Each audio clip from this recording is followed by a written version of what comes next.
Hey folks, I'm Matt from Cut Content, and thanks for tuning in to DM Radio. So today I want to talk about what is possibly the hardest part for newcomers to the game, which is finding other people to play with. Now, there are a bunch of threads online about this. It's not super hard to find somebody recommending that you go to a local games store and just hang out, and for the most part, those places are very welcoming. I totally get that, but I would actually not recommend beginning that way. It can be very intimidating. You can get a mix of people that might not necessarily mesh with you or like to play the game differently than you would end up enjoying playing it. It can cause some problems. I would say don't look for people to play D&D with at all. Look for people you like to hang out with and then invite them to play D&D. It's a small distinction, but a really important one. Especially given the way that the culture is really expanding now, more people than ever are willing to play Dungeons and Dragons and other tabletop role-playing games. It's much more mainstream. For those of us who back in our day didn't have it being mainstream when we started playing, that's not necessarily a problem. I'm just saying it's easier than ever, and more people than ever are going to be interested. Just find a group, tell them about D&D, this collaborative storytelling thing, and see if they are into it. I mean, it's not that hard. More people than you would expect will jump on board. Huge boon for this has been Game of Thrones. Say what you will about the quality of the latest season's writing. It was bad. But say what else you will about it. And to be fair, I love the show. I'm a big fan of the books. I'm not going to get into Game of Thrones right now. Point being, fantasy is mainstream. People dig it. Just talk to your friends. Trust me, a good portion of them are going to be not only down, I imagine a good portion of them have thought about it before and have wanted to play the game outside of you asking. So, say this works, you got your friends, you got a group of players together, and you're running the adventure. The next step is to figure out, what do they like? There are some players who are going to be really into min-maxing, to optimizing their characters. I've known people who would spend literally 3 weeks building a single character, and they would sit down to the first session and they wouldn't have a name.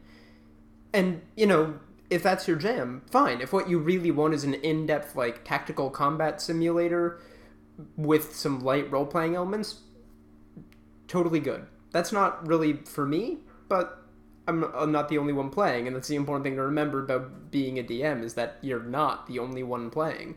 So some of them might really like exploring. Maybe some of them are into classic dungeon delving, and others want big political machinations. I talked in the last video about finding what you like and what feels good for you, and for sure, that's a good start, but you also need to make sure that it can kind of work for everyone. And nobody is going to like all the same things. I shouldn't say nobody because sure, that's possible, and you can even get lucky enough to have that happen, but you really shouldn't count on it. You should expect that you're going to have to make some compromises, and make sure everyone at the table knows that even if each individual adventure isn't maybe their exact cup of tea, you are caring about their experience. To that effect, any house rules you have, you should lay down right at the start. It's just gonna be better. The best house rule to have, in my personal opinion, is always, if I, as the DM, am unaware of something, or don't know something, or just can't decide on something, when it is happening in the game, I will make a decision. And that decision will last through the rest of that session, and then I reserve the right to go back, look at it, and change it. Because part of the important thing as a DM to do is just keep the game going. Just make sure people are still engaged, having fun. Don't slow things down with the big slog through rulebooks. Nobody's interested in that, including the people like Jeremy Crawford who literally wrote the rulebooks. They're very vocal about this. But you might realize that, in the moment, you did something or made a ruling that wasn't quite fair.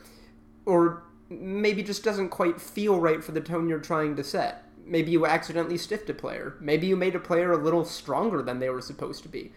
There's nothing wrong with going out and balancing it out afterwards. So just let people know that if you decide on one thing in one session, if you call it out, it might not be true the next time around.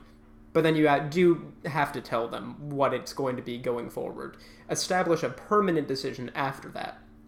Other good house rules to talk about are, will you allow players to have phones at the table or whatever?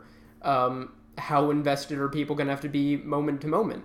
Personally, I would prefer a no phone or any distraction policy, but I also understand that for some people who get really fidgety or have some mental health stuff where it can be kind of anxious, that's totally fine. Sometimes you need something. So I say don't bother. I prefer if they bring another project that can just keep their hands busy, something like coloring or knitting or whatever, and they can stay engaged sort of mentally, and that's worked really well so far. Aside from that, it's just basic stuff like maybe you have slightly different rules for character creation. Whenever my players roll their hit dice, I tell them to re-roll all 1s and 2s, because I think it becomes too easy for players to have too few hit points. And, well, in some darker, grittier games that can be good, right now, for example, I'm running a high fantasy, kind of Arthurian campaign. I want people to feel like they're, heroes. And a level 4 character with 18 hit points is not going to feel like that. It's just how it is. So once you've established some house rules, you also need to just brief them on what you expect. How engaged do you want them to be? And you don't have to have a hard and fast, like, you will roleplay this much, or we will be doing this many character voices, and that's just it.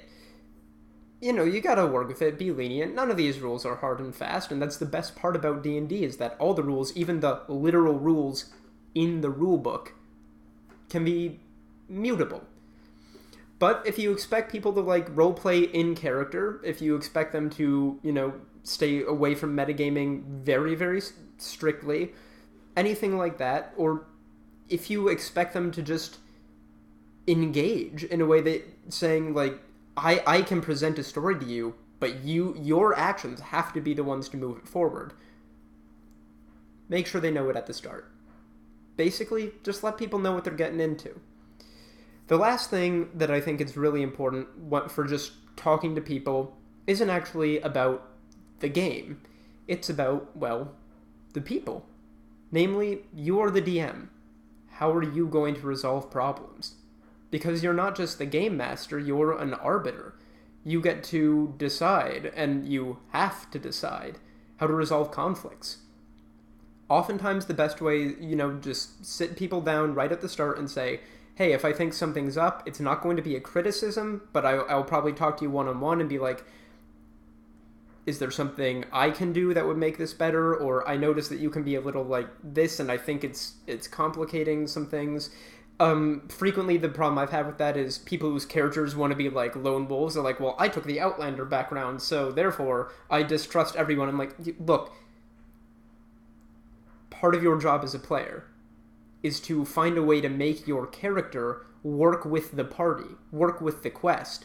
If you made a character and you're like, but my character wouldn't do that, I was like, then why would you play that character? Then it might be a great character, but clearly not for this adventure. So have your character develop. I mean, that's part of what, there's a thing called character development. Just do that. And that's an easy way to address in-game problems, by just saying, find ways to naturally, organically, and that makes sense in the story, just kind of work these things through. And most people won't really, they might be a bit defensive at first, because we can all get defensive if we feel like we're being criticized. But if you do two things, they probably won't react that badly. The first is just make sure it's clear it's not an indictment on them as a person. And secondly, offer to help. Don't just say, do D&D better. That's not a real statement. That doesn't mean anything fundamentally. Say, are there things that I can be doing as a DM or within the world in the story that can help you kind of get to where you need to go? What character, are there character hooks that you need to kind of get your person to, in this example that I'll keep using, open up? And all that stuff can be really great. But by far the hardest part is what happens when there is a problem with a player as a person. And I would love to say that doesn't happen, but it does. Sometimes collective settings like this and sort of the sense of freedom from consequence that role-playing games can give you brings out some stuff in people that isn't always the best. I know some really, really great, awesome people who've been kind of jerks when I played games with them, and none of them, I don't think, will end up probably seeing this, but they did all eventually get better because I talked to them. The one thing I've never had to do, but always have to be prepared to do, is remove somebody from the game. And there are a few reasons to do that. If they are being, rude to another player, and not just like everybody can get mad and frustrated and say something that's kind of, mean, frankly, and that'll happen. And most of those interpersonal things can be worked out because you're among friends. But sometimes people say something that's really problematic.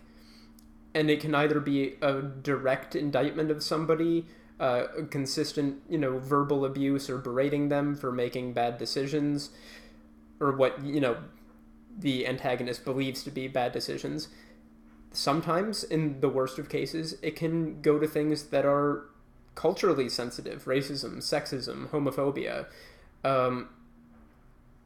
And there are, as I've mentioned in my long video a few months back about social responsibility, some subjects, like sexual assault, that if another player brings up at a table, it might just be time to ask that player to leave. That's a dangerous thing to bring up unless you've had a very open and honest conversation with your entire group about what is and is not acceptable. Like, if they make a joke about sexual assault, that could really bother someone at the table. The statistics on that are way too high. I mean, odds are pretty solid that somebody's going to have, if not direct experience, at least close experience or, tertiary experience with something like that. And one thing to do is ask the person who you think might have a problem with it, if you know who that is, and you might not. What do you want me to do about this situation? And make it clear that whatever they ask, it's okay. Sometimes they just want this other person to understand a little better, and you don't have to ask them to leave the table, but you do need to say, hey, you really need to cool it here. And if they're not willing to do that, they can't stay. The worst things that I have ever heard of happening at a D&D table are player characters sexually assaulting other player characters in-game. There is no excuse for that, ever. That says not only a lot about, how this person is going to act going forward, but about who they are fundamentally. And that's not somebody that you can allow at a gaming table. You have to create a safe environment where people can be a little vulnerable. You're all doing, voices and pretending together. It's sort of a level of exposure that isn't talked about a lot. And anything that threatens that has to be either addressed or dealt with. And so I don't really want to end this on a dark note, but the fact of the matter is, at the end of the day, not every player is going to be a good fit for every game. And not every person, even if they're a good person, is going to be a good player. And at the end of the day, as a DM, you have a responsibility to your friends, yes, but also to the game itself. So, if push comes to shove, well, you gotta be willing to shove. It's a really rewarding experience, DMing. But you shouldn't go into it with any illusions about how it will turn out. Most of you will hopefully never have to deal with something like this. I've never had to deal with that. I've heard stories that I know to be credible.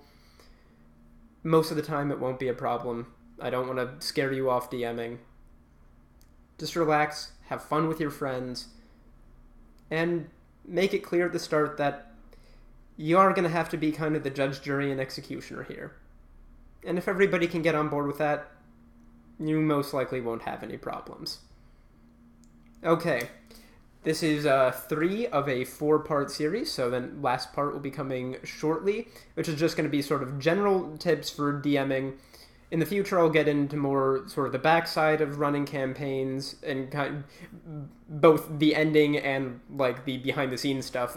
Backside was a poor way to phrase it, but by and large, this is what you need to know just to get people interested. And I hope you find a good group and have fun. We'll see you soon.